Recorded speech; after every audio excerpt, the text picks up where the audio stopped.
Thanks everyone who's joining here in person and also online. I really appreciate this opportunity to speak with you today about some exciting initiatives our department is offering. So I'll be describing our department's hybrid approach to promoting inclusive teaching development through offering a micro-credential. So I'll be sharing what this micro-credential is, why we offer it, as well as some promising data from our participants and some general thoughts about how to increase your own inclusivity in your classroom. So inclusive teaching, which is a collection of approaches and mindsets that both invites and enables students that embody diverse identities to learn together successfully, is really an essential skill for future and current educators. As such, we find that this meets the demand for professional development opportunities for trainees as well as faculty. An inclusive teaching micro-credential is also aligned to both departmental and institute-wide diversity, equity, and inclusion, and belonging, achievement, and composition strategic action plans.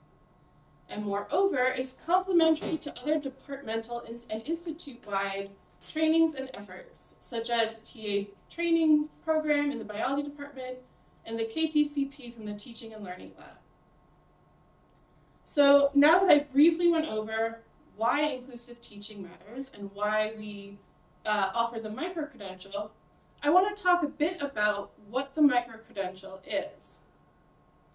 So I mentioned in the kind of title of this talk, it's a hybrid approach. So this uses the best of both in-person and online educational activities. So the micro-credential includes a workshop that has a companion online course, which the outline of which is shown on the screen. And this is hosted on MITx's Residential Learning Management System. We've hosted this micro-credential through a couple different types of formats. We have both an all-day intensive format as well as two-hour sessions separated by a week apart. And with both formats, the content is essentially identical. So the first part of the micro-credential is focused on building reflective tools and awareness of your own identity. These reflective tools are then applied to the online homework in the case of the 2x2 format, or to online group work in the case of an all-day intensive, where participants then use those reflective tools in different teaching scenarios to distinguish more and less inclusive practices. In part 2 of the micro-credential, we have blended activities that further this kind of distinction practice, where participants practice distinguishing between more and less inclusive practices, as well as building their own implementation plan.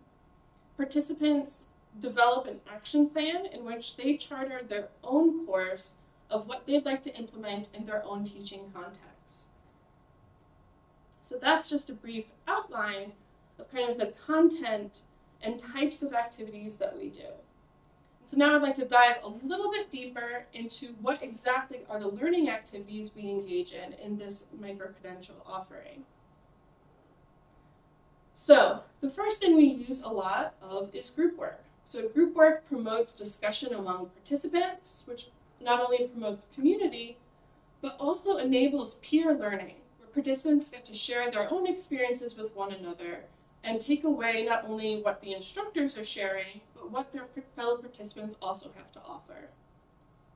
And some examples of these types of activities are the intersectional identity activity, in which participants practice articulating different identities that are more and less relevant to who they are, identities that they feel powerful or privileged in, and identities they also feel stigmatized or oppressed. And this exercise really helps build awareness of your own intersecting and multiple identities, as well as helps extend empathy towards others and solidarity to those that you do not necessarily share identities with. We also have lots of group work in the context of video critiques. So these video critiques are paired videos that address the same type of teaching scenario. The first video in the pair demonstrates a less inclusive way of handling the same situation, and the second video implements more inclusive strategies of handling the same scenario. Participants then get to pick apart what went wrong in the videos, what could be done better, what was an improvement from the second video compared to the first, and also translate maybe their own teaching experiences onto these similar situations. We also have opportunities for personal solo reflections. This is also on the MITx platform, and these take the form of open-ended prompts, 3 of which are shown here. And these are places to write, come back to, reflect upon connecting your own personal experiences to the material itself. So these 3 examples specifically address connecting identity to educational contexts, but there are other opportunities as well to reflect upon why you may be selecting certain answers to certain questions or engaging with the action plan. We also have opportunities to practice without any pressure. So this is through formative assessments. And these formative assessments are also featured prominently on the MITx platform in the online homework or the group work for that middle section of the outline of the micro-credential. And these questions have unlimited attempts to answer, so you can answer as many times as you like. And importantly, after submitting any response, you have the opportunity to see a detailed explanation. These detailed explanations go through not only the rationale behind the question and the correct answers, but they also dive deeper into the material and sometimes give references from the literature as well to support this kind of recommendation for inclusive teaching. And finally, although not built in explicitly into the online and hybrid workshop, we have a lot of online supplements. These are supportive text that offers context and additional content for participants to explore on their own and provide more background into the material. We also have video interviews, and these interviews feature former participants that speak to how taking the workshop impacted their own teaching perspectives. And finally, I mentioned in the formative assessments we have literature referenced. We also have opportunities to explore the literature through our annotated references and resources section. This section of the course is dedicated to compiling a sampling of the literature on inclusive teaching and supportive pedagogical works that can help participants round out their experiences in the course. So something that you may have noticed when I describe the learning activities is that they heavily lean on reflection. So why use a reflective approach? So a reflective teaching approach is really thinking critically about not only what you're doing and how you're doing it, but very importantly, why. Why might you be choosing a certain practice over another? And what impact does that then have on your students? I find that the this reflective approach is very similar to the scientific method in that it's an iterative cycle that starts with a question. So the question can be something like, am I grading assessments fairly? You then want to collect data, and data can come in a variety of formats, just like if you're conducting a research study. This can be student performance on exams over time. It can be student feedback. It can be your own peers' observations and what they're doing in their courses. And importantly, it can also be your own observations and reflections. You then take that data and synthesize it, pulling out trends and figuring out what data is more or less reliable than others, or what you want to emphasize more. And think about, are there any clear patterns emerging? Does my teaching method produce inclusive results? From that conclusion that you're able to draw, then you can engage back in the cycle, revise your strategy, is if it was maybe not as inclusive as you would want it to be, maybe trying something new or tweaking something a little bit heavier. If you found that things were pretty equitable and inclusive, great. What else can you ask and try? So I mentioned that your own observations are important sources of data. And I like to use a set of guiding questions to help me compile this set of observations. They are, why might I use this practice? So thinking through, what is my rationale behind selecting this over another pedagogical choice? What am I implying about my values and expectations for students? Am I sending hidden messages to my students by selecting one practice over another? Which student behaviors and mindsets are being encouraged, and which are being discouraged by using this practice?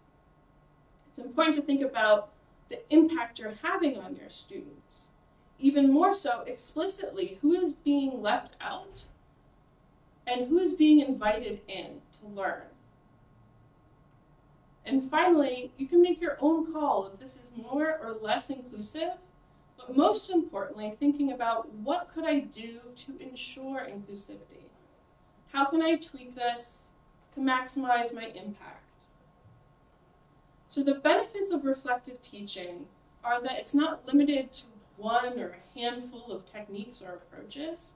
It's truly applicable to any pedagogical decision you make. If you engage in this process thoughtfully and earnestly, then you'll deepen your teaching practice. You'll find you're making personal connections yourselves to the material and to your own praxis. So let's go back to the micro-credential. So to date, we've offered this 3 times, and so 38 out of 44 participants, which are graduate students, postdocs, staff, and faculty members, have earned their certification by attending the entire workshop, participating in discussion, and completing the pre-post surveys, the homework or group work, action plan, and the final workshop evaluation. These online portions of the workshop, together with the in-person activities, earn these participants this lovely certificate of completion you see here.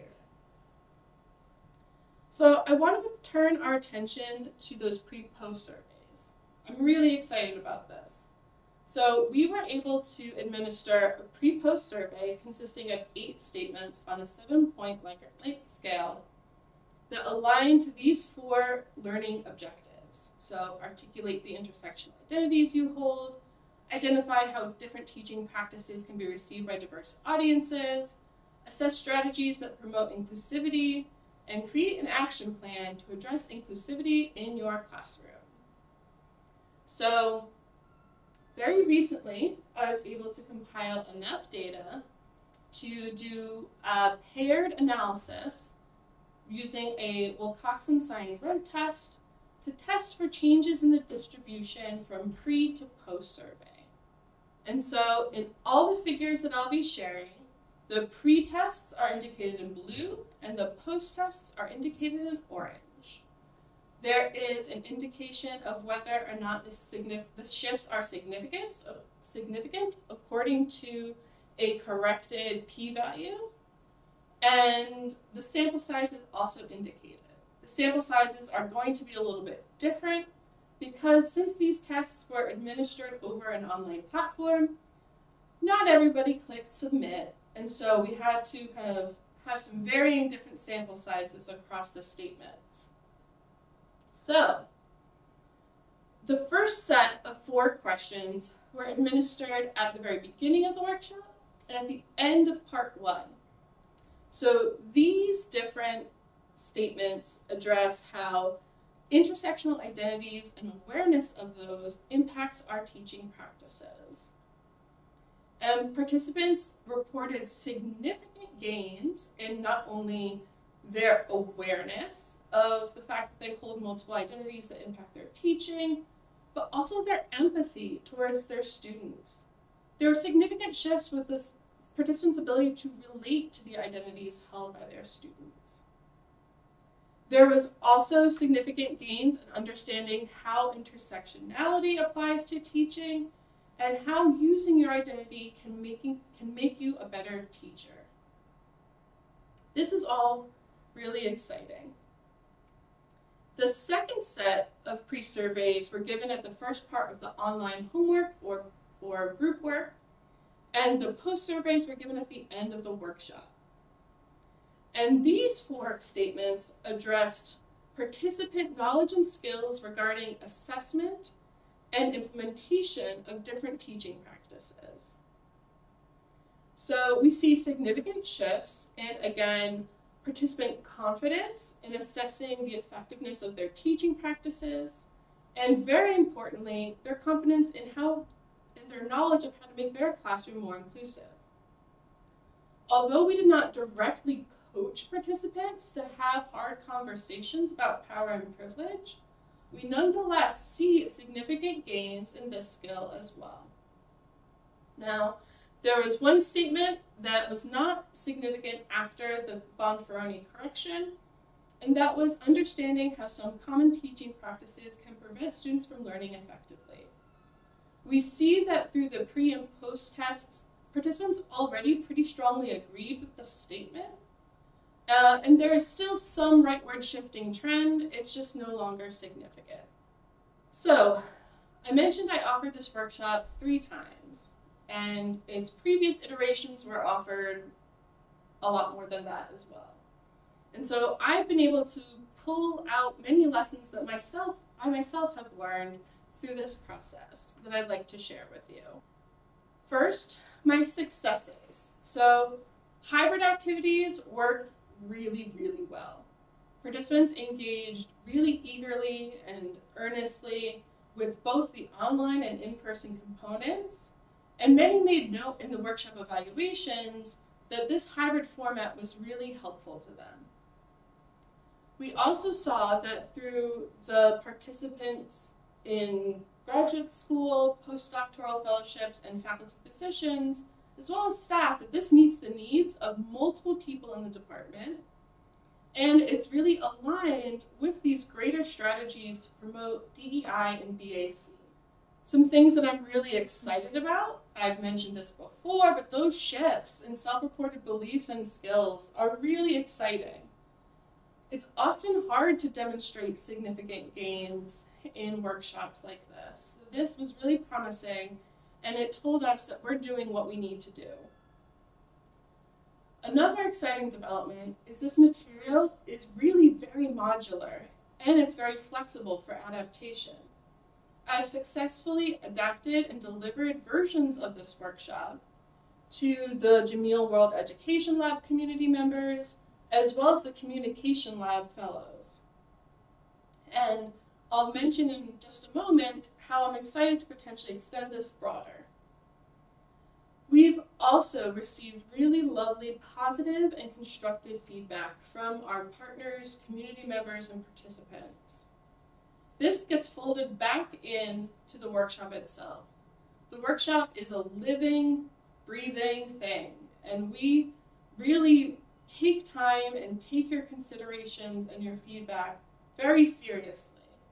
So it's gone through a lot of iterations, and it keeps getting better with the voices of those that participate.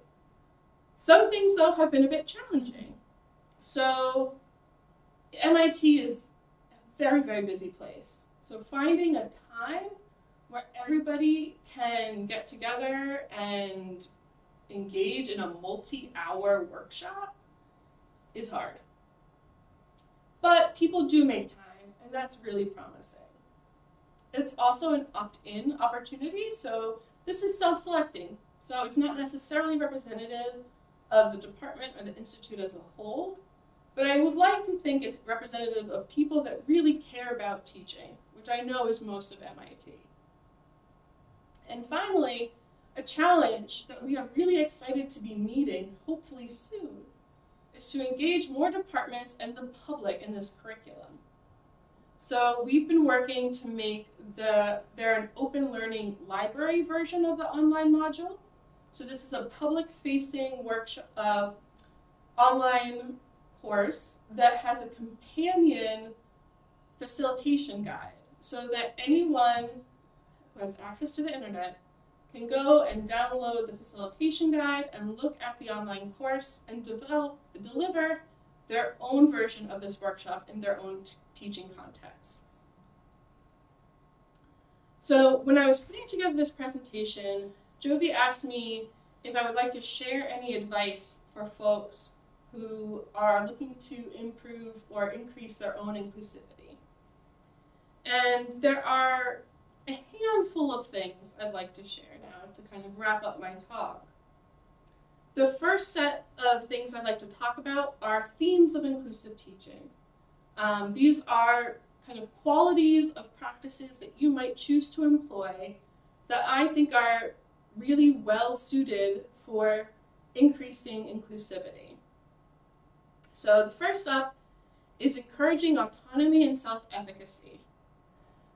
So by helping our students make educational choices that are in line with their values and instilling in them the belief that they can succeed, we can really empower our students in their own learning journey. We also want to demonstrate respect and empathy for the whole student. Educational dynamics are like any other interpersonal relationship. They require mutual respect and understanding. And so by extending this kindness to your students, you can expect it to come back to you. We also value open communication and transparent policies.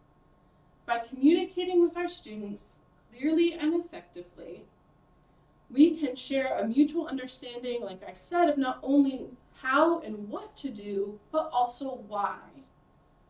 By having this open communication and transparent policies, we also are demonstrating respect for the student, their time, and their autonomy. We want to foster belonging and connectedness. So I'm sure, as you can all attest, when you feel like you are truly part of something, you want to stay in that group. You persist and you make meaning out of your experiences. This process of belonging helps students grow their network and have them create a community in which that they feel like they have a place in. And finally, we all have something to learn. So by centering growth, accessibility, and flexibility, we can adapt and adjust to the unpredictability of teaching and life in general. So to help with that inherent uncertainty, we must ensure that students continually have access to the content, to the materials, to instructor time and empathy as well, making sure all that access is preserved. So these are all kind of nice themes and overarching principles, but what does this mean in implementation? So I want to avoid giving do's and don'ts, so I'm going to give a couple practical hints. One is examine your own positionality. Think about how you show up in the classroom. What identities do you hold, and what is their relationship to power? And how might that inform your relationships and interactions with your students? As I mentioned in the reflective teaching cycle, thinking critically about your teaching choices makes you a reflective and thoughtful educator. I know that time is precious, and I think this is an incredibly valuable skill to possess, and something that shouldn't take too much time. So by starting small and gradually making changes, we don't have to wholesale redevelop our curricula.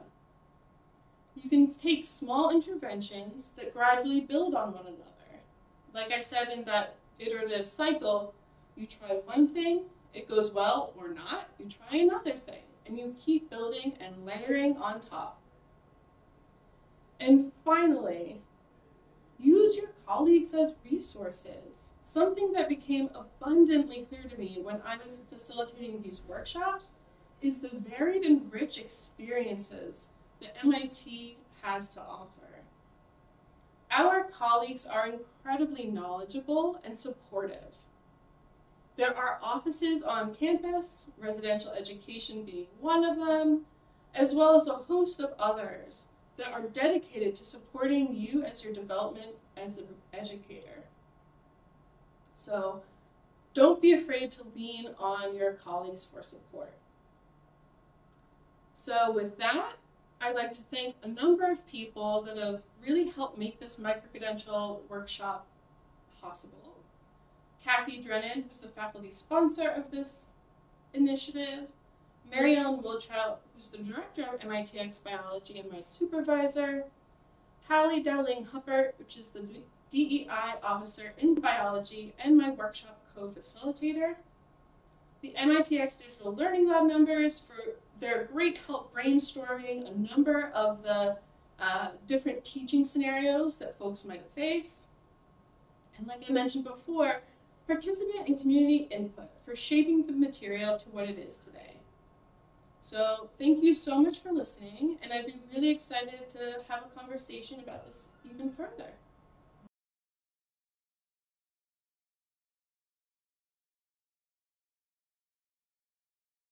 Yeah, so you're hinting at the fact that MIT is notoriously siloed, and we all kind of live in our own little kingdoms.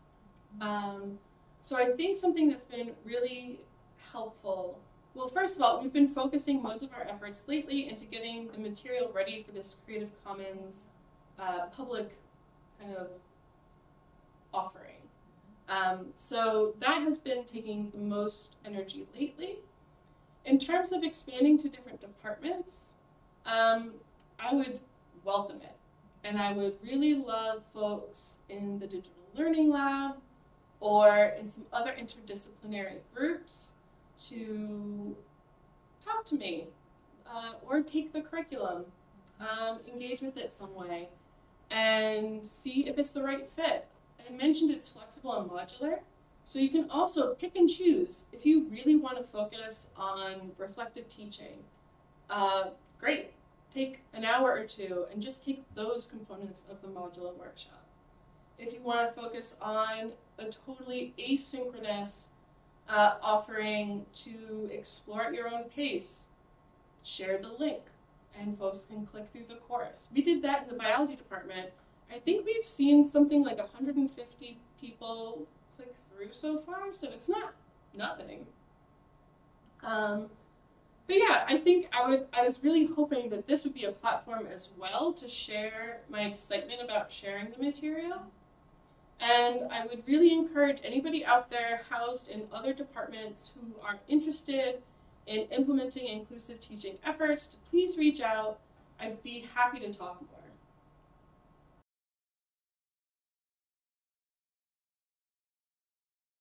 There's, in the online module, for example, that's the interacting with diverse students is one of 3 different kind of categories of different types of scenarios you can engage in around developing more inclusive practices. There's developing materials that are inclusive and equitable. So that's thinking about how you construct your course, right? So like, where are you pulling from? Who are you citing? What examples are you using? How are you presenting your materials? Is it a lecture with no handouts and no extra materials posted? Or are you trying to incorporate multimedia that are done thoughtfully and accessibly? There's also a whole section on designing inclusive and equitable assessments and activities. So thinking about, how we run our classrooms, what we choose to do with our time together, and how to manage certain situations that come up commonly. we spend some time also just thinking about not only like how and what, but also the why, right? So we're examining why we're doing what we're doing. And I think that process is translational, not only to interactions with folks, but to every stage of course development.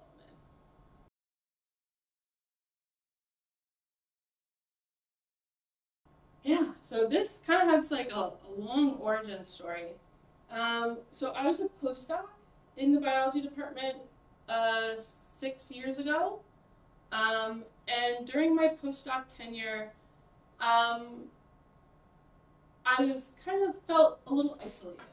And that led me to co-found and co-lead MIT's first, and I think still only, queer and trans postdoc affiliation group called QT PhDs. Check them out, very good. And this group, in talking with its constituents, it was really brought forth that folks felt insecure about their teaching. They were going on faculty job market and they felt unprepared.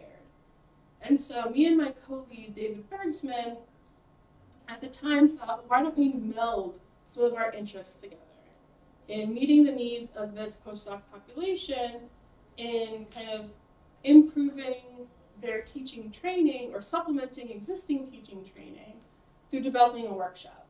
So we developed a workshop initially that was all in person in 2019, I believe, and then we offered it a couple of times in the IAP of 2020, and then some stuff happened.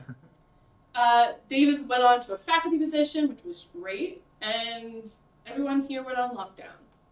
So we pivoted the curriculum to be an online version. So I delivered this workshop a couple times to the Jameel World Education Lab partners, who are faculty across the world, who engage with Open Learning's JWell. And also with the Communication Lab, I adapted it to be about facilitating inclusive workshops. And kind of together, this gave us the idea that we should create an online component. So Mary Ellen, as I thanked in the acknowledgements, had the great idea of writing an MITx exploration grant with Kathy, the faculty sponsor. And together, we wrote this grant to build this online course. And so we built the online module, which is on MITx, the residential site, and had that just kind of open for folks to explore whenever. And then we started talking about making it a hybrid curriculum. So with the biology department put out a set of recommendations to improve DEI, and one of them was building out a micro-credential. And so together with my workshop co-facilitator, Hallie Dowling-Huppert, we adapted this curriculum and started delivering it to the biology department. And that's kind of how it's taken its form now. We recently, in August, expanded this to include faculty as well. And that was a really exciting development, since previously we had been focusing on graduate students and postdocs. And so now we have faculty in the mix as well, and they were enthusiastic participants. So we're really excited about making this micro-credential like a semi-annual event, or as needed, or hopefully even more, who knows? So that's kind of the history of the whole project.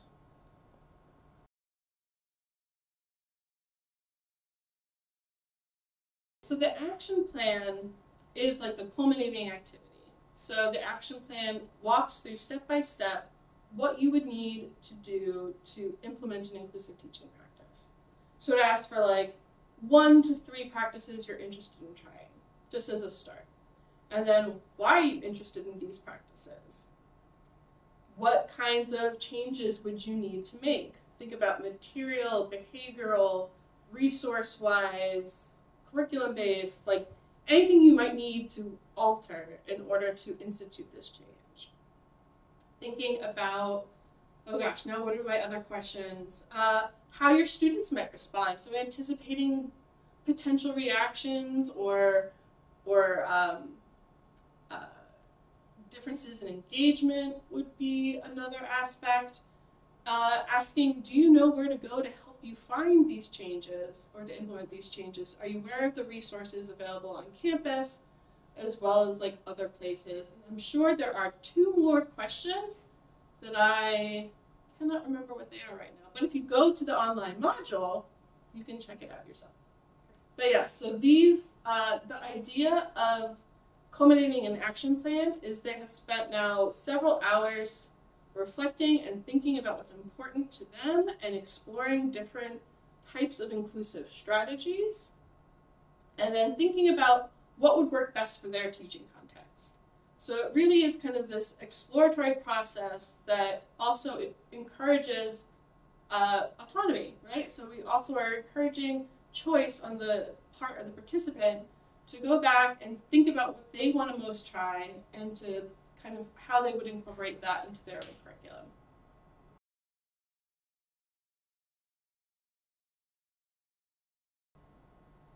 This is a really tricky question. I have mixed feelings about that. I would love this to reach as many people as possible because I truly believe, like in my heart of hearts, that everyone can benefit from becoming more reflective and engaged with their teaching practice. It does require a fair amount of good faith vulnerability. And I do want to respect people where they're at in their own development and kind of personal educational journeys. And I wouldn't want to force this on anybody. I think that can be a recipe for pushback and doubling down. That being said, I hope that if folks are listening to this and they are either ambivalent or reticent to use inclusive teaching or know somebody that is, I hope that they can be emboldened to at least click through the module and see what it's about. It's not going to hurt. That will conclude today's talk. Thank you all.